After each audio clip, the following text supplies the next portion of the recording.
വിവാദങ്ങൾക്കിടെ പുതുക്കിയ പാഠപുസ്തകങ്ങൾക്ക് അംഗീകാരം നൽകാനൊരുങ്ങി സർക്കാർ. അംഗീകാരം നൽകുന്നതിന് വേണ്ടി സംസ്ഥാന കരിക്കുലം കമ്മിറ്റി ഈ മാസം 27-ന് യോഗം ചേരും.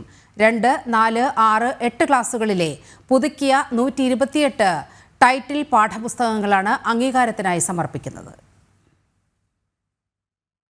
സംസ്ഥാനത്തെ പൊതുവിദ്യാഭ്യാസ മേഖലയിൽ 1 മുതൽ 10ാം ക്ലാസ് വരെയുള്ള പാഠ്യപദ്ധതി പരിഷ്കരണത്തിന്റെ ഭാഗമായി പുതുക്കിയ പാഠപുസ്തകങ്ങൾക്ക് അംഗീകാരം നൽകുന്നതിന് വേണ്ടിയാണ് സംസ്ഥാന കരിക്കുലം കമ്മിറ്റി ഈ മാസം 27-ന് തിരുവനന്തപുരത്ത് യോഗം ചേരുന്നത്. 2, 4, 6, 8 ക്ലാസുകളിലെ പുതുക്കിയ 128 ടൈറ്റിൽ പാഠപുസ്തകങ്ങളാണ് അംഗീകാരത്തിനായി സമർപ്പിക്കുന്നത്.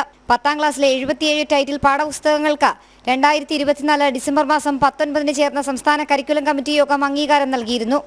ഇതോടുകൂടി 2, 4, 6, 8, 10 ക്ലാസുകളിൽ അടുത്ത അധ്യയന വർഷത്തിൽ പുതുക്കിയ പാഠപുസ്തകങ്ങൾ നിലവിൽ വരും.